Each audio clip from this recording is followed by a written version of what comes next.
जय जय रघुवीर समर्थ. दिवाळी पाडव्याच्या आणि भाऊबीजेच्या सर्वांना हार्दिक शुभेच्छा. पाडवा हा 3.5 मुहूर्तापैकी एक मुहूर्त आहे. हे दिवस व्यापारांचे नवीन वर्ष. व्यापारांचे नवीन वर्ष म्हणूनही व्यापारी या दिवसापासून नवीन वहीची सुरुवात करतात. कार्तिक शुद्ध प्रतिपदेला दिवाळी पाडव्याला सुरुवात होते असं समर्थ आपल्याला ते सांगतात. या दिवशी वहीचं पूजन खूप महत्वाचं आहे. या दिवशी वहीचं पूजन खूप महत्वाचं आहे. त्यामुळे नवीन व्यवहार, नवीन खरेदीही या दिवशी करतात असं समर्थ आपल्याला ते सांगतात. पाडवा आणि भाऊबीज हा सण सर्व प्रकारच्या नात्यातून संबंध, आनंद दृढ करण्यासाठीच असतो. आणि म्हणून समर्थ म्हणतात की कोणत्याही नात्यामध्ये जर किंतु मतभेद असेल तर ते विसरून आपण ह्या सणाला एकत्र आलो पाहिजे आणि आनंदाने हा सण साजरा केला पाहिजे असं समर्थ आपल्याला ते सांगतात. आणि म्हणून समर्थ म्हणतात की या सणाला कोणत्याही प्रकारचा मतभेद ठेवू नका, कोणाबद्दलही रागराग करू नका. जरी एखाद्याबद्दल जर वाईट वाटत असेल किंवा राग असेल तर तो विसरूनही तुम्ही एकत्र या आणि हा सण उत्तमच साजरा करा असं समर्थ आपल्याला ते सांगतात. या दिवशी गोवर्धन पर्वत, गाई, वासरू यांचीही पूजा केली जाते असं समर्थ आपल्याला ते सांगतात. बलिप्रतिपदेला म्हणजे दिवाळी पाडव्याला अमृतसर सुवर्ण मंदिराचीही स्थापना याच दिवशी करण्यात आली.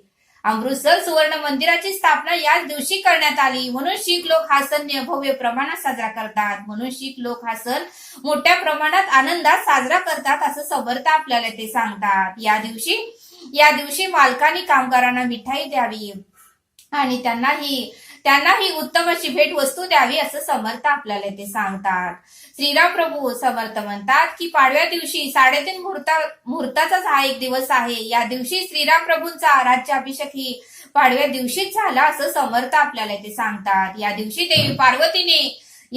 देवी पार्वतीने भगवान महादेवाला दूतातही हरवले. या दिवशी देवी पार्वतीने भगवान महादेवाला दूतातही हरवले. म्हणून या दिवसाला दूती प्रतिपदा असेही म्हणतात असं समर्थ आपल्याला ते सांगतात. म्हणून या दिवशी दूध खेळण्याची ही पद्धत आहे असं समर्थ आपल्याला ते सांगतात. याच दिवशी विक्रमादित्य राजाने विक्रम संवत्सराचा प्रारंभही केला. म्हणून 3.5 मुहूर्तापैकी हा एक मुहूर्त म्हणून आजच्या दिवसाला खूप महत्व आहे. 3.5 मुहूर्तापैकी एक मुहूर्त म्हणून आजच्या दिवसाला खूप महत्व आहे असं समर्थ आपल्याला ते सांगतात. याच दिवशी पत्नी पतीला औक्षण करते, मुलगी ही आपल्या वडिलांना औक्षण करते. जो आपला रक्षण करता आहे, जो आपला पालन करता आहे त्याचे मनोभावे औक्षण करावे असं समर्थ आपल्याला ते सांगतात. आणि औक्षण करताना प्रार्थना म्हणावी, दसरा दिवाळी माणिक मोती ओवाळी, इडापिडा टोळो परीच राज्य येऊ अशी प्रार्थना करा असं समर्थ आपल्याला ते सांगतात.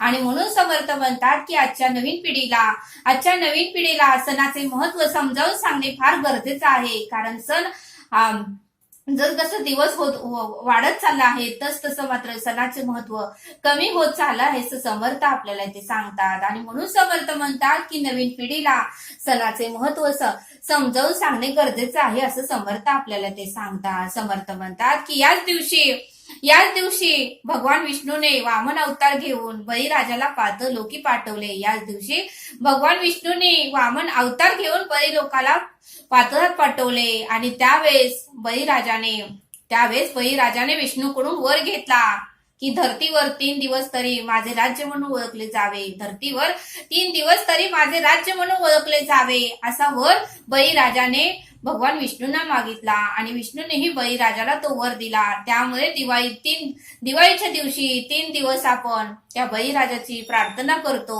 आणि म्हणूनच आपण ती प्रार्थना करतो की इडापिडा टोळो बळीच राज्य येवो असं समर्थ आपल्याला ते सांगतात. समर्थ म्हणतात की भाऊबीज म्हणजे बहिणीने भावाला ओवाळायचं असतं. भाऊबीजे दिवशी बहिणीने भावाला ओवाळायचं. भाऊबीज म्हणजे यमद्वितीय. या दिवशी यमदेवता आपल्या बहिणीकडे म्हणजे यमुनीकडे जेवायला गेला. या दिवशी यमदेवता आपल्या बहिणीकडे म्हणजे यमुनीकडे जेवायला गेला. आणि जेवायला गेल्यानंतर यमुनेकडे जेवायला गेला. त्याची आठवण म्हणूनच यमद्वितीय असं नाव पडले. त्याची आठवण म्हणूनच यमद्वितीय असे या दिवशी नाव पडले असं समर्थ आपल्याला ते सांगतात. या दिवशी भावाने बहिणीकडे जेवायला जाऊन साडी, तिला काय भेटवस्तू, अलंकार आपल्याला जसं जमल अशी भेटवस्तू घेऊन जावे असं समर्थ आपल्याला इथे सांगतात. याच दिवशी बहिणीने भावाचे रक्षण केले. याच दिवशी बहिणीने भावाचे रक्षण केले म्हणूनच भावाने तिला ओवाळणी घालण्याची पद्धत आहे. याच दिवशी बहिणीने भावाचे रक्षण केले म्हणूनच भावाने तिला ओवाळणी घालण्याची पद्धत आहे असं समर्थ आपल्याला इथे सांगतात.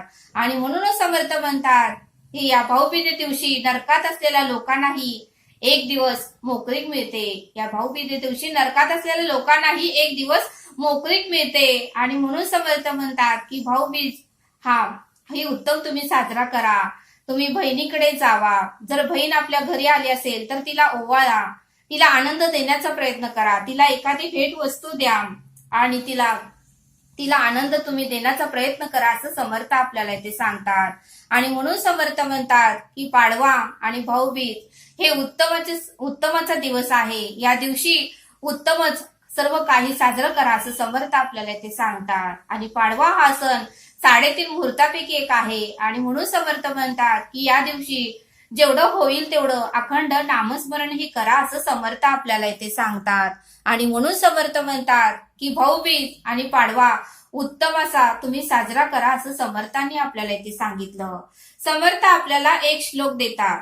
गजेंद्रू महासंकटी वाट पाहे, तया कारणे श्रीहरी धावत आहे.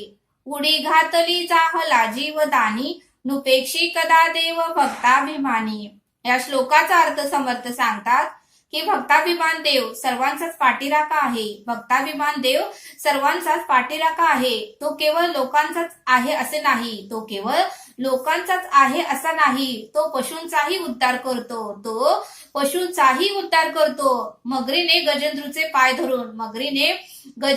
पाय धरून त्याला पाण्यात ओढण्यास सुरुवात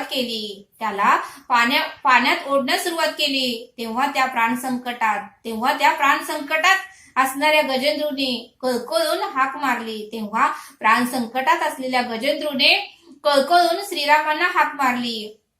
श्रीहरी त्वरेने धावले. श्रीहरी मात्र गजेंद्रूची हाक ऐकली आणि त्वरेने धावले आणि त्याला वाचवले आणि त्या गजेंद्रूला त्या मगरीच्या तावडीतून वाचवले. असा हा भक्ताचा अभिमान. देव आपल्या भक्ताची कधीही उपेक्षा करत नाही. असा हा भक्ताचा अभिमानी देव आपल्या भक्ताची कधीही उपेक्षा करत नाही. असा या श्लोकाचा अर्थ समर्थांनी आपल्याला इथे समजावून सांगितला. तरी आता आपण येथेच थांबूया. पुन्हा एकदा दिवाळी पाडव्याच्या भाऊबीजेच्या सर्वांना हार्दिक शुभेच्छा. भेटूया पुढील भागात. धन्यवाद. जय सद्गुरू.